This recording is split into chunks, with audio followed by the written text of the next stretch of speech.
Welcome to Suman TV.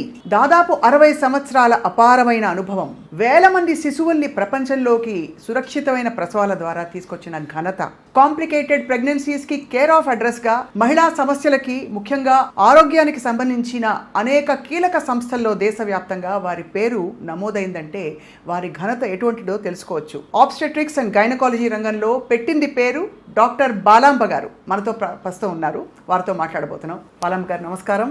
నమస్తే. మాకు అదృష్టం మిమ్మల్ని కలవడం. Welcome to Suman TV ma'am. Thank you ma'am, ఈ ప్రశ్న బహుశా చాలా మంది మిమ్మల్ని అడుగుంటారు. మీరు గైనకాలజీ రంగం ఎంచుకున్నప్పుడు మీ సంకల్పం ఏమిటి? ఏ మేలు చేయాలని, ఏ ప్రభావం చూపించాలని మీరు ఈ రంగాన్ని ఎంచుకున్నారు? నిజంగా చెప్పాలంటే అలాంటివన్నీ ఆలోచనలు లేవండి. ఆ టైంలో మనం ఎంబీబీఎస్ చేరేటప్పుడు వయసు ఎంత ఉంటుందండి? 16-17 ఏళ్ళు. అప్పుడు ఈ సంకల్పాలన్నీ ఉండవండి. ఎక్కడ సీట్ వస్తే అక్కడ చేద్దామని. అప్పుడంతా మాకు కాంపిటేటివ్ ఎగ్జామ్స్ లేవు.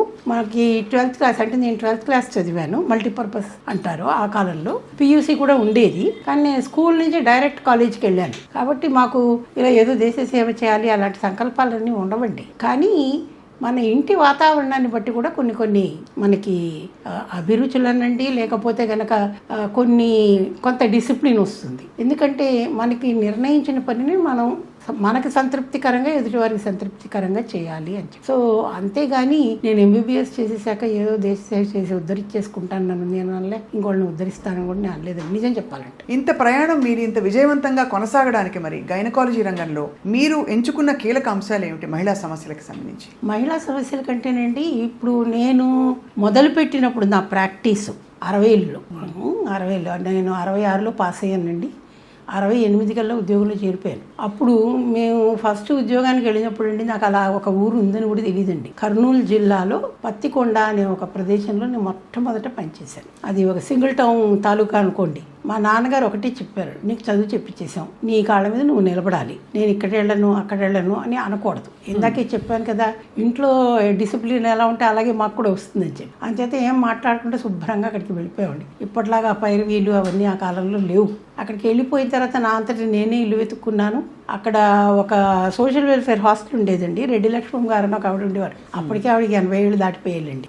ఆవిడేమో నువ్వు ఒక్కతివి వచ్చావమ్మాయి, నువ్వు ఒక్కతివి బయట ఉండడానికి వీల్లేదు, క్వార్టర్స్ ఉన్నాయి కానీ నాకు అప్పటికి ఖాళీ లేవు, అందుకని అది అలవాటు కాల అని ఆవిడ వార్డెన్ క్వార్టర్స్ ఖాళీ చేయించి అందులో విడిచారు నన్ను. ఆవిడ అంటే నా ప్రొటెక్టర్ అన్నమాట ఆవిడ. ఆ కాలంలో అలా కూడా మనుషులు ఉండినారండి. అంటే ఒంటరిగా వచ్చింది మనం చూసుకోవాలి, ఈ అమ్మాయిని మన ఊరికి వచ్చింది అన్న అది ఉండేది. మరి ఇప్పటి కాలంలో అది కనబట్టల్లా. తర్వాత అక్కడ ధైర్యం నేర్చుకున్నానండి మొట్టమొదటి. ఎందుకంటే మామూలుగానే పెద్ద హాస్పిటల్స్లో పనిచేసేటప్పుడు మనకు సుపీరియర్స్ ఉంటారు, వాళ్ళు కవర్ చేస్తారు. అక్కడ ఎవరు లేరు, నన్ను నేనే చూసుకోవాలి, నా పేషెంట్లను నేనే చూసుకోవాలి, వాళ్ళకి ఏదన్నా అయితే కూడా నేనే జవాబుదారి.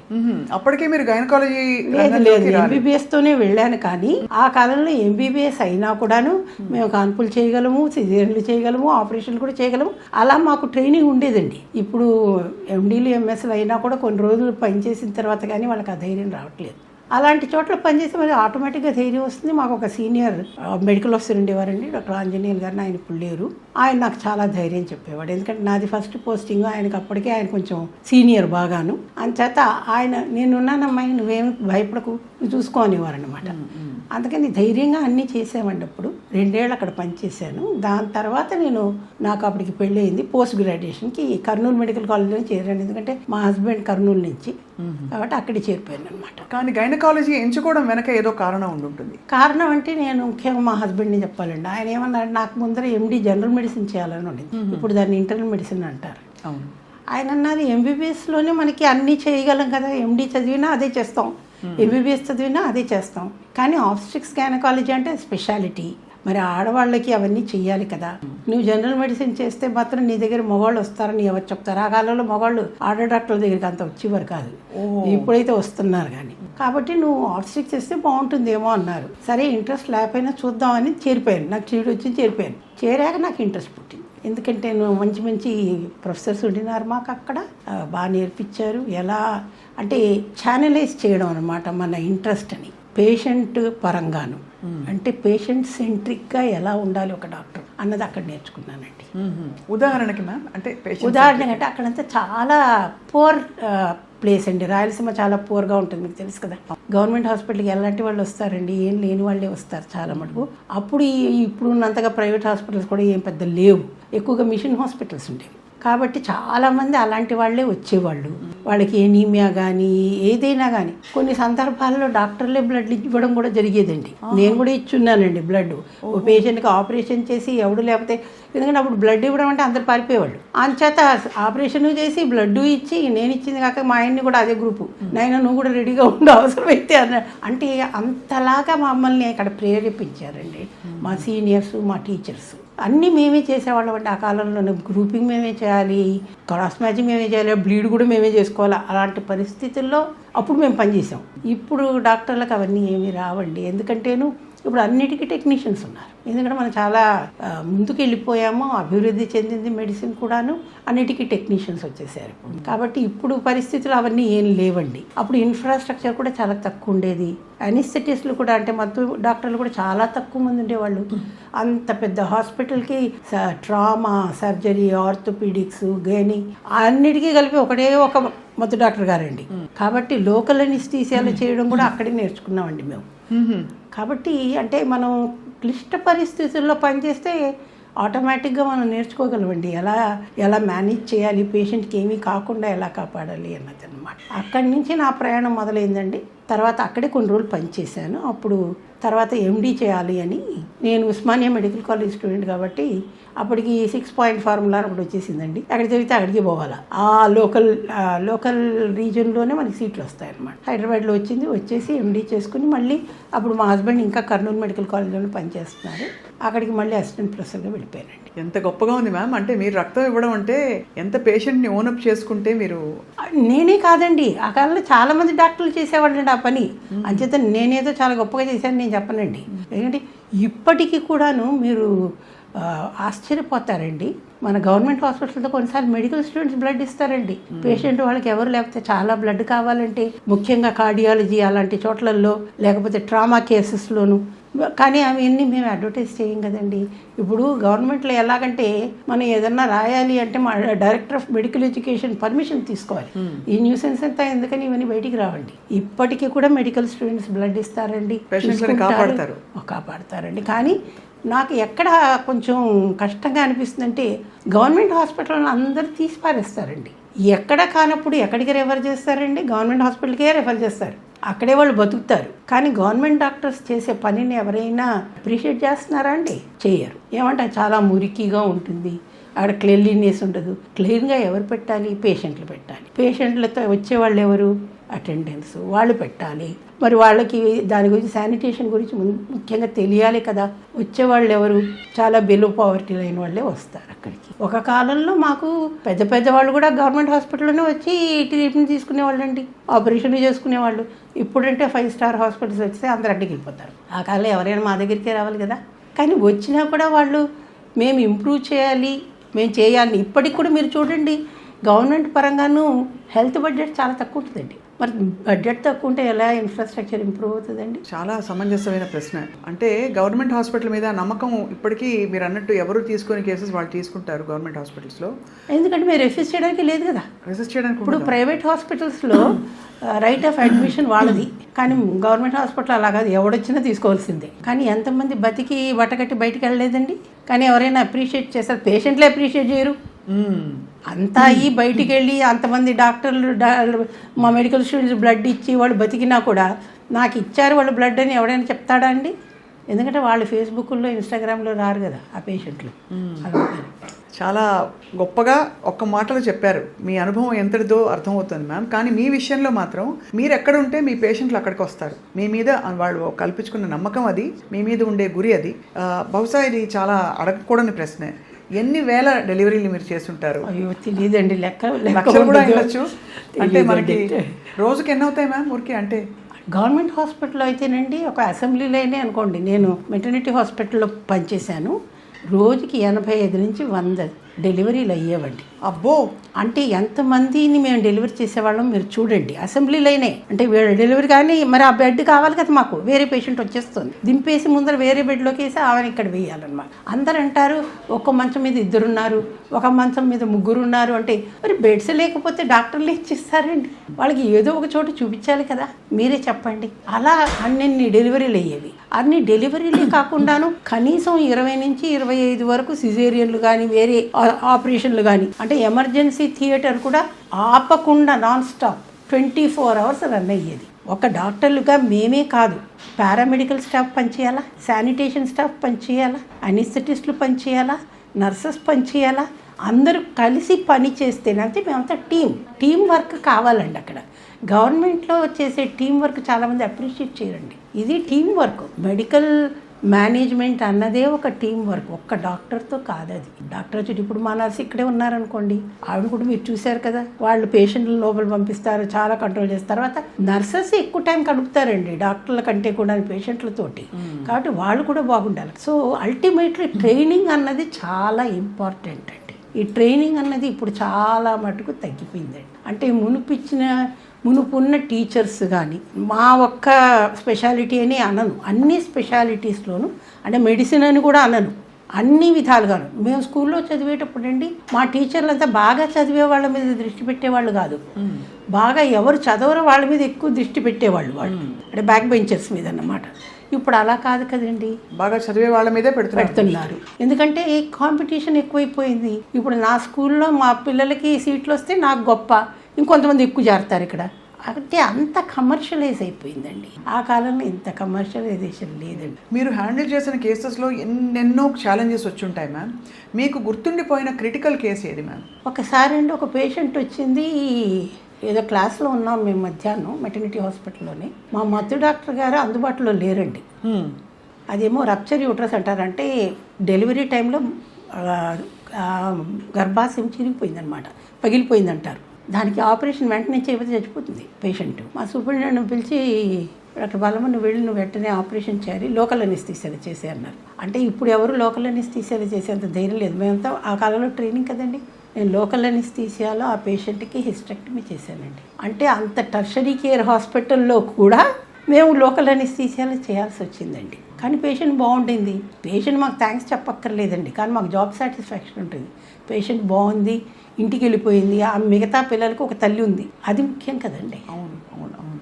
ఈ కేసులో ఏమైంది మ్యామ్ ఎగ్జాక్ట్లీ? గర్భసంచి అంటే కొన్నిసార్లు కానప్పుడు అంటే గర్భాశయం చాలా కంట్రాక్షన్స్ అంటారు, నొప్పులు వస్తున్నాయి, కానీ బిడ్డ పెద్దదిగా ఉంది, బయటికి రాలేకపోతుంది. గర్భాశయం ఏమైపోతుంది, అప్పుడు పగిలిపోతుంది అనమాట. బేబీ కాస్త పొట్టలోకి వచ్చేస్తాం, రప్చర్ యూట్రస్ అంటారు. యూట్రస్ నుంచి పొట్టలోకి వచ్చాడు, కాంప్లికేషన్ కదా మ్యామ్. కాంప్లికేషన్ లేకపోతే పోద్ది, బ్లీడింగ్ ఎక్కువైపోద్ది కదా. అంచేత అది చాలా అర్జెంటుగా చాలా, అది ఎక్కడి నుంచో వచ్చింది విలేజ్ నుంచి. ఇప్పుడు ఏమవుతుందంటే వాళ్ళు విలేజ్లో ఉంటారండి, విలేజ్ నుంచి మళ్ళీ పిహెచ్సికి వెళ్తారు, పిహెచ్సి వల్ల ఇవన్నీ చేయలేరు, డిస్ట్రిక్ట్ హెడ్ క్వార్టర్స్కి వెళ్తారు. డిస్ట్రిక్ట్ హెడ్ క్వార్టర్స్లో అన్ని సదుపాయాలు ఉండకపోవచ్చు, ఇప్పుడంటే ఇప్పుడు చాలా సదుపాయాలు చేశారనుకోండి. అక్కడి నుంచి టెర్షరీ కేర్ అంటే మా దగ్గర పంపిస్తారు, ఇంకా ఇదే ఫైనల్ అన్నమాట. అక్కడ మేము చేయలేమని అనలేం కదండి, మాకు మత్తు డాక్టర్ అందుబాటులో లేరు, అందుకని నేను చేయలేని ఎలా చెప్తానండి. అంచేత మేము చేయాలంతే. అలా మీరు ఆ రిస్క్ తీసుకుని ఆ కమిట్మెంట్తో చేసి బతికించారు. ఇలా బతికించిన పేషెంట్లు కాంప్లికేటెడ్ కేసెస్ నుంచి బయటపడ్డ వాళ్ళు మీతో టచ్లో ఉంటారా మ్యామ్? ఎవరు ఉండరండి, అది మేము ఎక్స్పెక్ట్ కూడా చేయకూడదు. వాళ్ళ దృష్టిలో మా డ్యూటీ మేము చేసాం. కానీ అందరూ మీకుండే అపారమైన ప్రతిభానుభవానికి అందరూ కమర్షియల్ మార్గంలో వెళ్ళినప్పుడు మీరు మీ ప్రభుత్వ రంగానికి ఎక్కువ మందికి అందుబాటులో ఉండడం అనే ప్రాధాన్యతను ఎందుకు ఎంచుకున్నారు మ్యామ్? ఎందుకు ఎంచుకున్నాను అంటే కనుకనండి, ఒకటేమో అది స్థిరమైనటువంటిది. మొట్టమొదట ఆ కాలంలోనే అందరం గవర్నమెంట్లోనే చేరాలని అనుకునేవాళ్ళం అండి. ఇప్పట్లా కాదు కదండి, ప్రైవేట్కి వెళ్ళిపోవాలి అన్నది కాదు. ఎందుకంటే మా ఇంట్లో అందరూ కూడా గవర్నమెంట్ జాబ్సే చేశారు. మా నాన్నగారు గవర్నమెంట్లోనే ఉండినారు, మా తాతగారు గవర్నమెంట్లోనే ఉన్నారు, నేను కూడా గవర్నమెంట్లో చెప్పాను. అలా అయిపోయింది. కానీ అందులో ఉండేది మీకు అర్థం కావట్లేదు. అప్పుడు medical colleges, private medical colleges లేవు కదండి. టీచింగ్ నాకు ప్యాషను. కాబట్టి మెడికల్ కాలేజ్ అయితేనే మీరు టీచ్ చేస్తారు, బయట ఎక్కడ టీచ్ చేస్తారండి. అంచేత నేను రిటైర్ అయినాక కూడా 15 సంవత్సరాలు టీచ్ చేశానండి ఫ్రీగా. మా పోస్ట్ గ్రాడ్యుయేట్స్కి వచ్చేవాళ్ళు. ఇక్కడే మాకు ఒక ప్రొఫెషనల్ అసోసియేషన్ ఉంది, ఆబ్స్టిక్ and gynae society of Hyderabad అని, అక్కడ చేసేదాన్ని. సో పోస్ట్ గ్రాడ్యుయేట్స్ వచ్చి అక్కడ పాఠాలు వినేవాళ్ళు. వారానికి ఒకసారి పాట చెప్పింది. 15 సంవత్సరాలు చేశానండి. ఇంకా తర్వాత కోవిడ్ వచ్చాక ఆపేశాను. మ్యామ్, మనం డీల్ చేసేది గైనకాలజీ వ్యవస్థ లోపల గురించి మాట్లాడితే 100 సంవత్సరాలు అంటే సంపూర్ణ జీవితం కాలం ఏ విధమైన సమస్యలు రాకుండా ఇవి ఉండాలంటే దానికి ఏమన్నా ఒక విధానం ఉందా? ఆలోచన విధానం, జీవన శైలిలో చేసుకోవాల్సిన మార్పులు ఉన్నాయా మ్యామ్? మొట్టమొదటిదండి న్యూట్రిషన్ అండి. ఫుడ్ కంటే బెటర్ ట్రీట్మెంటు, బెటర్ మందులు లేవండి. మనం ఏం తింటున్నా, ఎలా తింటున్నా, ఎలా వండారు, ఇవన్నీ చాలా ఇంపార్టెంట్ అండి. ఆ కాలంలో అడల్ట్రేషన్ లేదు. తర్వాత అన్నీ కూడాను మామూలుగా ఆర్గానిక్ మెన్యూర్సే ఉండేవి. ఇప్పుడు వచ్చాయి అన్నీ మనకి కెమికల్స్. కాబట్టి ఆ కాలంలో మేము తిని బాగానే ఉన్నామండి. తర్వాత ఇప్పుడు ఆటలు అనేది ఒక పెద్ద పార్ట్ ఆఫ్ అవర్ ఎడ్యుకేషన్. ఎందుకంటే ప్రతిరోజు స్కూల్లో లాస్ట్ పీరియడ్ గేమ్సే ఉండేవి. అవును. ఇప్పుడు గేమ్స్కి అసలు ఎక్కడైనా గ్రౌండ్ ఉందా స్కూళ్ళలో? లేదు. స్కూళ్ళు అన్నీ వర్టికల్గా పెరుగుతున్నాయి కానీ హారిజాంటల్గా ఎక్కడ పెరగట్లేదు కదండి. పాత స్కూల్స్ చూస్తేనే అక్కడ ప్లే గ్రౌండ్ ఉంటుంది, ఇంకెక్కడా లేదు. పాపం ఇప్పుడు పిల్లల్ని కూడాను ప్లే గ్రౌండ్ అంటే ఎక్కడికి తీసుకెళ్తాండి? మన పీరియడ్ గ్రౌండ్స్కో ఇంకెక్కడికో తీసుకుపోతున్నారు. అది కూడా సంవత్సరానికి 2 రోజులు అంచేత 3 రోజులు. కాబట్టి వాళ్ళకి ఎక్సర్సైజ్ అన్నది లేదు. ఇదివరకు అట్లాగా బయట ఆడుకోవడం అన్నది లేదు. సమ్మర్లో ఊర్లకు వెళ్ళి అక్కడ ఆడుకోవడం అన్నది లేదు. అమ్మమ్మ గారింటికి, నాన్నమ్మ గారింటికి వెళ్ళి అక్కడ ఆడుకునేది లేదు. ఇవన్నీ కూడా ఉండేది. దాంతో ఇంకోటి ఏంటంటే నేచర్తో ఉండేవాళ్ళం కదండి. అక్కడ విలేజెస్కి వెళ్తే ఎక్కడ ఉంటామండి? నేచర్తోనే ఉంటాం మనం. సో ఇవన్నీ ఇప్పుడు ఎక్కడ ఉన్నాయండి? ఏం లేవు. ఇప్పుడు నేచర్ కూడా ఒక పర్టికులర్గా రిసార్ట్కి వెళ్ళినట్టే వెళ్తున్నారు మనుషులు. ఎందుకంటే అది కూడా కమర్షియలైజ్ అయిపోయింది కదండి. వెళ్ళడానికి గాలి కొనుక్కోవాలి, నీళ్ళు కొనుక్కోవాలి. హోమ్ స్టేలు ఎందుకు వచ్చాయండి? దీని గురించే వచ్చాయి హోమ్ స్టేలు. ఇప్పుడు హోమ్ స్టేకి మళ్ళీ ఎందుకు వెళ్తున్నారండి? సో ఇవన్నీ దాంతో ఆరోగ్యం ఉండేదండి. So nothing like food ready. So ఇంట్లో ప్రిపేర్ చేసినంత మేలు ఇంకోటి ఉండదు. Home cooked food that is the best thing. అందులో ఏమన్నా ఒక 4-5 పదార్థాలు మహిళలకి మస్ట్ అని చెప్పేవి ఈ సంపూర్ణ ఆరోగ్యంతో. ఆకుకూరలు, పప్పు దినుసులు. రోజు గుడ్డు తినాలని లేదండి, రోజు మీట్ తినాలని లేదండి. ఎందుకంటే మన దేశంలో సో కాల్డ్ నాన్ వెజిటేరియన్స్ కూడా వారానికి ఒకసారి తింటారు యావరేజ్గా చూస్తే, ఎవరో కొంతమంది తప్పిస్తేను. కాబట్టి పప్పు దినుసులు ఉండాలి. అప్పుడు కూడా రోజు ఒకే పప్పు ఉండేది కాదు కదండి. ఒక రోజు పెసరపప్పు అయితే, ఓ రోజు మినపప్పు, ఓ రోజు కందిపప్పు, ఇలా ఉండేవి. ఇప్పుడు అలా కాదు కదా, ఏదో ఒకటే. అలా కాకుండా రకరకాల లెంటిల్స్ కదండి ఇవన్నీ. లెంటిల్స్ అన్నీ మనం మిక్స్ చేసి తింటే ప్రోటీన్స్ బాగా వస్తాయి. ఆడుకునేవాళ్ళు కాబట్టి కండరాలు డెవలప్ అవుతాయి. ఇవన్నీ కూడా చాలా ముఖ్యం. తర్వాత అఫ్కోర్స్ వ్యాక్సినేషన్ చాలా ఇంపార్టెంట్. ఇప్పుడైతే చాలా వచ్చాయి ప్రివెంటివ్ వ్యాక్సినేషన్స్. హెచ్పివి ఒకటి అంటే మహిళలకి అంటే హెచ్పివి తర్వాత పెరిగాక కదండి. ఇది ముందర నుంచే, పుట్టినప్పటి నుంచి కూడా ఇవ్వాలి కదా. పోలియో కానీ, డిపిటీ కానీ, అన్నీ కానీ. మగపిల్లలకి ఎందుకు ఇవ్వాలండి? ఆడపిల్లలు కూడా ఇవ్వాల్సిందే కదా. ఇప్పుడు అందరికీ ఇస్తున్నాం కదా. అలా వీళ్ళకి కూడా ఇస్తారు. 9 నుంచి 15 ఏళ్ల మధ్యలో మనకి 2 వ్యాక్సిన్ ఉన్నాయండి, క్యాన్సర్ ప్రివెంటివ్ వ్యాక్సిన్స్. మనం ఎక్కువ హెచ్పివి గురించి మాట్లాడుతున్నాం కానీ హెపటైటిస్ బి వ్యాక్సిన్ కూడా మాట్లాడాలండి. లివర్ క్యాన్సర్ రాకుండా దానికి మనకి వ్యాక్సిన్ ఉంది కదా, అది కూడా వేసుకోవాలి. మహిళల్లో లివర్ క్యాన్సర్ తరచూ వస్తుంటుందా? తరచూ రాకపోవచ్చు కానీ రాకుండా ఆపడానికి ఉన్నప్పుడు ఎందుకు వేసుకోకూడదండి? ఎందుకంటే హెపటైటిస్ బి అన్నది కూడాను సెక్షువల్గా సంక్రమించేదే కదండి. అంచేత హెచ్సివికి మళ్ళీ లేదు వ్యాక్సిన్, ఏం చేయలేము. కాబట్టి తర్వాత ముందు ఇంకోటి ఏంటంటే మరీ టీనేజ్లో పెళ్ళిళ్ళు చేయకూడదు. టీనేజ్ ప్రెగ్నెన్సీస్ ఆ కాలంలో మేము చూసినట్టు ఇప్పుడు చూడటం లేదు, అందరూ కొంచెం పెద్దవాళ్ళు అయ్యాకే. కానీ ఇప్పుడు వచ్చిన సమస్య ఏంటంటే మరీ లేట్ మ్యారేజెస్, లేట్ ప్రెగ్నెన్సీస్. కాబట్టి అప్పటికే వాళ్ళకి కొన్ని జబ్బులు వచ్చేస్తున్నాయి, షుగర్లు వచ్చేస్తున్నాయి, బీపీ వచ్చేస్తున్నాయి. వాటన్నిటితో పాటు కొత్తగా వచ్చినవి ఏంటంటే ఆటో ఇమ్యూన్ డిసీజెస్ అండి, ఎస్ఎల్ఈలు, రూమటాయిడ్ ఆర్థరైటిస్లు. వీటన్నిటితో వాళ్ళు ప్రెగ్నెంట్ అవ్వాలి. ప్రెగ్నెంట్ అవ్వాలంటే అప్పుడు మరి అసిస్టెడ్ రిప్రొడక్టివ్ టెక్నిక్స్ లేవు, ఇప్పుడు అవి వచ్చాయి. ఐవీఎఫ్ అనే కదా, ఇంకా చాలా ఉన్నాయి టెక్నిక్స్. సో అసిస్టెడ్ రిప్రొడక్టివ్ టెక్నిక్స్లో ఏమవుతుంది, దాని ప్రాబ్లమ్స్ దానికి ఉన్నాయి. 100% మనం ఎక్స్పెక్ట్ చేయలేము, అంతే కదా. కాబట్టి అవన్నీ కూడా మేము ఇప్పుడు మేనేజ్ చేయాల్సి వస్తుంది. కాబట్టి ఇవన్నీ తెలుసుకోవాలంటే ఇది వెల్ బేబీ క్లినిక్ లాగా ఆడపిల్లలకి కూడాను కనీసం సంవత్సరానికి ఒకసారి గైనకాలజిస్ట్ దగ్గర తీసుకెళ్ళి వాళ్ళకి చూపించాలి. ఇంకొక ముఖ్యమైన సమస్య ఆడపిల్లల్లో ఏంటంటే పుట్టినప్పటి నుంచి పోయేదాకా కూడాను రక్తహీనత, ఎనిమియా. మనం ఇంత డెవలప్ అయ్యాం కానీ ఎనిమియాని మాత్రం తరవలేకపోతున్నాం అండి. ఈ మధ్య తరచూ 5.5, 6 ఇలా పడిపోయిన వాళ్ళు 35-40 సంవత్సరాల్లో ఉన్న వాళ్ళని చూస్తున్నాం. అవును, కానీ అలా ఎందుకు రావాలి? ఎందుకంటే వాళ్ళకి సమస్యలు ఉంటే అడటం లేదు. ఇంకో అపోహ ఏంటంటే మిడిల్ ఏజ్ అని అనకూడదు అసలు. ఇప్పుడు మిడిల్ ఏజ్ అంటే WHO ప్రకారం 45 ఏళ్ళ నుంచి 65 ఏళ్ళ వరకు. కానీ ఇప్పుడు అలా వాళ్ళది మిడిల్ ఏజ్ అని అనట్లేదు కదండి. మనం ముసలాళ్ళు అయిపోయారు అంటున్నాం 45 ఏళ్ళకి. వాళ్ళు ముసలాళ్ళు కాదండి. అప్పుడు ఎక్కువ బ్లీడింగ్ అవుతున్నప్పుడు పీరియడ్స్ అప్పుడు వాళ్ళు ఏమంటారు, మెనపాజ్ వచ్చేసింది అనుకుంటున్నారు. అది మెనపాజ్ కాదండి. మెనపాజ్ అంటే ఏంటి, 12 నెలలు పీరియడ్స్ అసలు రాకూడదు. కానీ అప్పుడు బ్లీడింగ్ అవుతున్నాయి, ఇది ఇలాగే అవుతుందమ్మా అని ఇంట్లో. ఇంకో ముఖ్యమైనటువంటి సమస్య మాకేంటంటేను, పేషెంట్లు పక్కింటి వాళ్ళని నమ్ముతారు, వాళ్ళు చెప్పింది నమ్ముతారు, కానీ డాక్టర్ చెప్పింది నమ్మరు.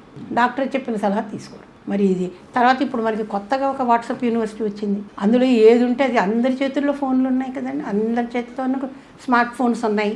అందులో ఏదొస్తే అదే నమ్ముతున్నారు, కానీ డాక్టర్ చెప్పింది ఎవరు నమ్మట్లేదు కదా. ఇంక ఇవన్నీ చాలదని చాట్ జీపీటీ ఏఐ అన్నీ వచ్చేసినాయి. వాళ్ళు కూడా అడిగేసుకుంటున్నారు. కానీ అందులో అల్గోరిథమ్స్ పెట్టేది ఎవరండి? మనిషి బ్రెయినే కదా.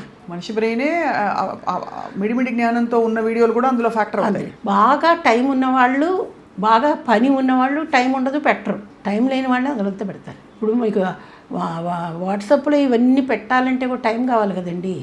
బిజీగా ఉన్న ప్రొఫెషనల్స్కి టైం ఎక్కడ ఉంటుందండి ఇవన్నీ పెట్టడానికి? కాబట్టి వాళ్ళు పెట్టరు. అంతే కదా మ్యామ్. కాబట్టి మీకు ఫ్యాక్స్ రావు. కాబట్టి రక్తహీనతకి మనకు ఆకుకూరలు, మీరు చెప్పినట్టు పప్పు దినుసులు ఆకుకూరలు రెగ్యులర్గా ఉండాలండి భోజనాలలో. చాలా పెద్ద సమస్య అది. అది ఎవరు భోజనం గురించి అసలు ఎవరు ఆలోచన చేయట్లేదు కదండి. ఇంట్లో ఎవరు తింటున్నారండి? ఇప్పుడు వీకెండ్ అయితే బయట తింటున్నారు. ఆడ పెద్ద క్యూలు ఉన్నా అక్కడే పోయి తినాలా, వెయిటింగ్ అన్నా పర్వాలేదు. ఏం చేద్దాం మ్యామ్? మీ హెల్త్ కేర్ విషయంలో మీరు క్రమంగా పాటించిన ఒక సూత్రం, మీ బుట్ట చూశాను, చాలా ముచ్చటేసింది చూసి.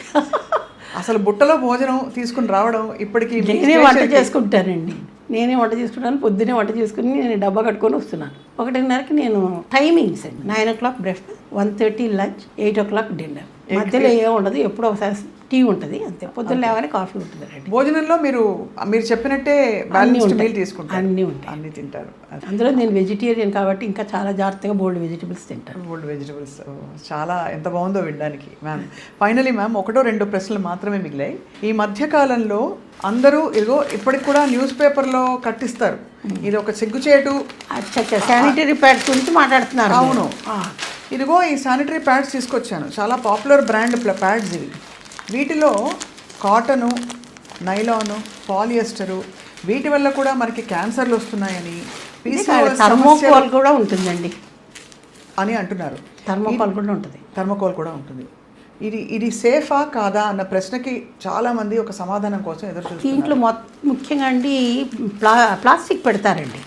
మీకు అందరికీ తెలుసు ప్లాస్టిక్ డిగ్రేడబుల్ కాదు, కాబట్టి మన ఎన్విరాన్మెంట్కి ప్రాబ్లం కదా. ఒక కాలంలో అందరూ క్లాతే వాడేవాళ్ళు, చాలా క్లీన్ క్లాత్. కానీ ఆ క్లాత్ వాడినప్పుడు కూడా క్లీన్గా ఉండాలి, అవి ఉతుక్కోవాలి, ఇవన్నీ చెయ్యాలి. ఇప్పుడు ఎవరికి ఆ మాత్రం టైం లేదు కదండి. అంతే ఇప్పుడు మళ్ళీ మనం చక్కగాను ఒక పెద్ద సర్కిల్ లాగా అయిపోయి వెనక్కి వచ్చాం మనం. కాటన్ క్లాత్ ప్యాడ్స్ వస్తున్నాయి, కాటన్ క్లాత్ ప్యాడ్స్ వస్తున్నాయి. మళ్ళీ కూడా వాడచ్చు వాష్ చేసి. అంటే మరీ ఎప్పటికీ అదే వాడలేం, కానీ రిపీటెడ్గా వాడచ్చు. ఒక కాలంలో ఏం చేసేవాళ్ళు, పాత చీరలు, మెత్తవి కాటన్ చీరలు, లేకపోతే పాత పంచులు ఉంటాయి చూడండి, అవే వాడేవాళ్ళు. దే ఆర్ మచ్ బెటర్ అండి. ఎందుకంటే అవి డిగ్రేడ్ అయిపోతాయి కదండి పడేస్తే కూడా. ఇప్పుడు అలా కాదు కదా. ఇప్పుడు మనకి మెన్స్ట్రువల్ కప్స్ వచ్చేయండి. అవును, కప్స్ అయినా కూడా ఏం పర్వాలేదండి, కానీ అవి కూడా ఎప్పటికీ ఒకేలాగా వాడకూడదండి మనం. కానీ ప్రాబ్లం ఎక్కడ వస్తుందంటే, మ్యారీడ్ వాళ్ళకి కప్స్ ఈజీ పెట్టుకోవడం, అన్మ్యారీడ్ వాళ్ళకి కొంచెం కష్టం. అది హైమోన్ బ్రేక్ అవుతుందా మ్యామ్? అవును, అవుతుంది. కొన్నిసార్లు బ్లీడింగ్ కూడా అవ్వచ్చు. అది ఫిట్ అవ్వాలి, వాళ్ళకి సరిపడా సైజు వాడాలి వాళ్ళు. చిన్నదా, మధ్య తరగతిదా, లేక పెద్దదా అన్నది ఇవి కూడా చూసుకోవాలి. అవి కూడా సేఫే. టాంపన్స్ మ్యామ్? ట్యాంపన్స్ సేఫ్ కాదండి. ఎందుకంటేను ట్యాంపన్స్కి కొన్నిసార్లు తాడు ఉంటుందండి, లోపల పెడతారు, అది సోక్ అయిపోతుంది. సోక్ అయినప్పుడు లాగేసేదానికి ఆ తాడు ఉంటుంది. కొన్నిసార్లు మర్చిపోయారు అనుకోండి తీయడం ట్యాంపన్, అది ఇన్ఫెక్ట్ అయిపోద్ది. బ్లడ్ చాలా మంచి మీడియం కదండి బ్యాక్టీరియాకి. బయటికి తెరుచుకునే టాక్సిక్ షాక్ సిండ్రోమ్ అంటారు దాన్ని. టాక్సిక్ షాక్ సిండ్రోమ్స్ దీంతో చాలా వచ్చాయండి. అందుకని ట్యాంపన్స్ మేము పెద్ద ఎంకరేజ్ చేయమండి. సో వీటిలో కూడా శానిటరీ ప్యాడ్స్ లో 100% కాటన్ ప్యాడ్స్ వాడడం ఉత్తమం.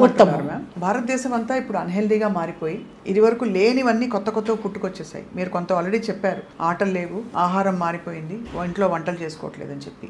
ఒక 3 సూత్రాలు మళ్ళీ మనం పాత పద్ధతులకు వెళ్ళి ఉన్న వాళ్ళలో ఉన్న దాంట్లో కొంచెం ఆరోగ్యం తీసుకురావాలంటే ఏం చేయొచ్చు మ్యామ్? అన్హెల్దీ ఇండియా నుంచి మనం హెల్దీ ఇండియాకి మారాలి. ముందర న్యూట్రిషన్ అండి. కాబట్టి ఇంట్లో తల్లిదండ్రులు ముందర పిల్లలు ఏం తింటున్నాను, మేమేం తింటున్నాం కూడా అవి కూడా పాటించాలండి. సాధ్యమైనంత వరకు ఇంట్లోనే వంట చేయాలండి. టైం మేనేజ్మెంట్, ఇప్పుడు అందరూ కూడా భార్యాభర్తలు ఇద్దరు పని చేసుకుంటున్నారండి. చేసుకుంటున్నప్పుడు టైం మేనేజ్మెంట్ చాలా ఇంపార్టెంట్. నేను వెళ్ళిపోవాలి ఉద్యోగం, నేను వెళ్ళిపోవాలి, అందుకని టైం లేదు, బయట నుంచి ఏదో తెచ్చి ఇచ్చేద్దాము. అంచేత ఏమవుతుంది, అవన్నీ బయట నుంచి తెచ్చేటప్పుడు అవి ఎప్పటివో తెలీదు, ఎక్స్పైరీ డేట్ చూసుకోవాలి, ఏం నూనె వాడారో తెలీదు, అందులో ఏం కెమికల్స్ ఉన్నాయో తెలియదు. కాబట్టి టైం మేనేజ్మెంట్ చేయాలి. తొందరగా లేవాలి, తొందరగా పడుకోవాలి. ఆ తొందరగా పడుకోవాలి ఏం చేయాలి, గ్యాడ్జెట్స్ని పెట్టేయాలి పక్కన. పెట్టేసి మనం ఒక ప్రణాళికలాగా వేసుకోవాలి. ఈ టైంలో ఇదే చేయాలి, ఈ టైంలో ఇదే చేయాలి. సరే నువ్వు గ్యాడ్జెట్ వాడతావా, దానికి కూడా ఒక టైం పెట్టుకో, పర్వాలేదు. ఇప్పుడు ఈ ఫోన్స్ అన్నీ ఎందుకు వచ్చేయండి, స్మార్ట్ ఫోన్స్ ఎమర్జెన్సీ కొరకు వచ్చేయండి. మన టైం వేస్ట్ చేయమని రాలేదు కదండి అవి. కానీ ఏం చేస్తున్నాం, మనం టైం వేస్ట్ చేస్తున్నాం. మీరు బయటికి ఎక్కడికైనా వెళ్ళండి, అందరూ ఇంతే, ఒక ఫోన్ పట్టుకొని రోడ్డు మీద నడవడం కూడా అంతే. వెనక ఎవడొచ్చి కొట్టినా తెలీదు, హాంక్ చేసిన వెహికల్స్ వినపడవు, ఏమీ ఉండవు. లేకపోతే ఇయర్ ఫోన్స్ మంచివి కావని తెలిసినా అవి పెట్టి తిరుగుతున్నారు. బ్లూటూత్ ఒకటి, ఇవన్నీ పెట్టుకుని తిరుగుతున్నారు. తర్వాత ఎక్సర్సైజ్ చాలా ముఖ్యం. తర్వాత ఫ్యామిలీ టైం అన్నది చాలా ముఖ్యము. సైకలాజికల్ హెల్త్ కొరకు కనీసం ఒక్క భోజనమైనా అందరం కలిసి తినాలి కదండి. రాత్రి పగలు ఎలాగో అందరూ ఉద్యోగాలు కలిపితారు, స్కూళ్ళకి వెళ్ళిపోతారు. రాత్రి భోజనం అంతా కలిసి తినండి. నీ స్కూల్లో ఏమైందని పిల్లల్ని అడగండి.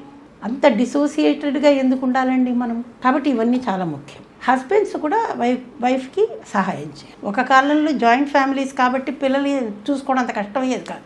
ఇప్పుడు అలా కాదు కదండి. కాబట్టి మీరు ఎలా మేనేజ్ చేశారు మ్యామ్?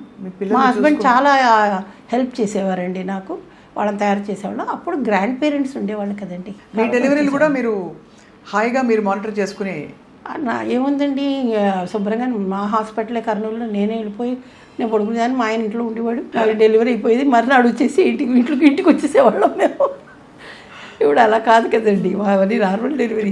ప్రెగ్నెన్సీ ఒక డిసీజ్ అయిపోయింది. అదే వచ్చిన కష్టం అండి. అందరూ ప్రెగ్నెన్సీని డిసీజ్గా చేసేస్తున్నారు. ఆ పార్ట్ ఆఫ్ లైఫ్ అని ఎవరు అనుకోవట్లా. ఎందుకంటే మేము రెస్ట్ తీసుకోవాలా, ఉద్యోగం మానేయాలా. ఇంకా ముఖ్యంగా మీరు చూస్తే కనుక సాఫ్ట్వేర్ వాళ్ళైతే వర్క్ ఫ్రమ్ హోమ్ అని ఒకటి రాసిస్తారా, నేను చస్తే రాయనండి, లెటర్ రాయను. ఎందుకంటే జబ్బు కాదు. మేము లాస్ట్ మినిట్ వరకు డెలివరీలు చేసాము, డ్యూటీలు నైట్ డ్యూటీ. అప్పుడు ఆ కాలంలో నైట్ డ్యూటీ అంటే ఇవాళ పొద్దున్న 8 వెళ్తే మర్నాడు సాయంకాలం 5 దాకా ఇంటికి వచ్చేవాళ్ళం కాదు. మరి ఇప్పుడు ఎవరు చేస్తున్నారండి అలా? డ్యూటీలు లేవు కదా, 24 గంటలే. ఇప్పుడు ఈ 8 కూడా ఈ 9కి వెళ్తే మర్నాడు 9కి యూర్ ఆఫ్. అప్పుడు అలా కాదు కదండి. మరి అవన్నీ మేము మేనేజ్ చేసాం కదా. ఇప్పుడు ఎందుకు చేయలేకపోతున్నారు అంటే మనకి ఇంక్లినేషన్ లేదు, ముందర డైరెక్షన్ కూడా లేదు మ్యామ్. ఇప్పుడు మీలాంటి మెంటర్స్ ఇప్పుడు మీరు చెప్పితే కూడా వీళ్ళు పిచ్చోళ్ళు, they don't know work life balance అంటారండి. అంచేత అలా కూడా మేము ఏమి చెప్పలేము వాళ్ళకి. అఫ్ కోర్స్ మ్యామ్, ఫైనల్లీ చాలా క్రూషియల్, బహుశా controversial question. Postponement of pregnancy, eggs freeze చేసుకోవడం సరైన పద్ధతిని మీరు ఒక చాలా ఇంత అనుభవం ఉన్న ఒక అవసరమైనప్పుడు చేసుకోవాలి. ముఖ్యంగా ఈ ఎగ్ ప్రిజర్వేషన్, ఫర్టిలిటీ ప్రిజర్వేషన్ అంటారండి. ఆడవాళ్ళకే కాదు, మగవాళ్ళకి కూడానండి. స్పర్మ్ బ్యాంక్స్ ఉన్నాయి. ఎందుకంటే వాళ్ళకి క్యాన్సర్ వచ్చింది అనుకోండి, చిన్నప్పుడు వచ్చే క్యాన్సర్లు చాలా ఉన్నాయండి. కీమోథెరపీ ఇచ్చినప్పుడు ఇవి డ్యామేజ్ కావచ్చు. కాబట్టి ఎగ్ ప్రిజర్వేషన్ అనేది వాళ్ళకి, స్పర్మ్ ప్రిజర్వేషన్ అనేది వాళ్ళకి వచ్చింది దానికండి. కానీ ఇప్పుడు ఏం చేస్తున్నారు అందరంటే, కెరీర్ పరంగాను మేము ఇప్పుడే పెళ్లి చేసుకోవట్లేదు, నెంబర్ 1. చేసుకున్నా మేము ఇప్పుడే కనదలుచుకోలేదు కాబట్టి మేము ఎగ్ ప్రిజర్వ్ చేసుకుంటాము అంటే అది అంత నా ప్రకారం అండి, నా పర్సనల్ ఐడియా అండి. అది అంత మంచి పని కాదేమో. ఎందుకంటే 35 ఏళ్ల లోపల పిల్లల్ని కనేయడం మంచిదండి. ఎందుకంటారా, జనరేషన్ గ్యాప్ రాదు ముఖ్యంగా. అది చాలా ఇంపార్టెంట్ అండి పిల్లలతోటి. ఎందుకంటే వాళ్ళ లెవెల్లో మనం మాట్లాడాలి కదండి. ఇప్పుడు ఏమవుతుంది, మీరు 45 ఏళ్ళకి బిడ్డలని కంటే పిల్లలు పెద్దవాళ్ళు అయ్యేసరికి 15 ఏళ్ళు వచ్చేసరికి మీకు 60 ఏళ్ళు వచ్చేసింది కదండి. జీరియాట్రిక్ గ్రూప్లోకి వెళ్ళిపోతున్నారు. వాళ్ళేమో ఇంకా చైల్డ్హుడ్లోనే ఉన్నారు. కమ్యూనికేషన్ ఎలా ఉంటుందండి? అంతే కదా, అర్థం కావాలి కదా మనకు కూడా. వాళ్ళ బాధలు మనం అర్థం చేసుకోవాలి కదా. సో కమ్యూనికేషన్ గ్యాప్ వచ్చేస్తుంది. కాబట్టి 35 ఏళ్ల లోపల కనడం చాలా ముఖ్యమండి. అప్పుడు మేనేజ్ చేయగలిగాం, ఇప్పుడు ఎందుకు మేనేజ్ చేయలేరు అంటే, ఒక తరం తర్వాత మేము కూడా గ్రాండ్ పేరెంట్స్ మీద ఎప్పుడు డిపెండ్ కాలేదండి, మేము చూసుకున్నాం. దానికి హస్బెండ్ వైఫ్ ఇద్దరు కోఆపరేట్ చేస్తే తప్పకుండా మేనేజ్ చేయగలమండి. చెప్పాను కదా, టైం మేనేజ్మెంట్. ఇంక్లినేషన్ ఉంటే where there is a will there is a way. మీరు ఒక legend in health care ma'am, ఇది మనస్ఫూర్తిగా మేము చెప్తున్నాం. మీ మాటలు చాలామందికి చాలా హేతుబద్ధంగా సహేతుకంగా చేరతాయి. తప్పకుండా అందరూ వారి జీవితాల్లో మార్పులు చేసుకుంటారు. ఎప్పటికప్పుడు మీరు అనుమతిస్తే మిమ్మల్ని పలకరించి మీ నుంచి కొన్ని విషయాలు తెలుసుకుంటూ ఉంటాం డాక్టర్ బాలమ్మ గారు. తప్పకుండా. మీకు సుమన్ టీవీ తరఫున నమస్కారాలు, కృతజ్ఞతలు. నమస్తే.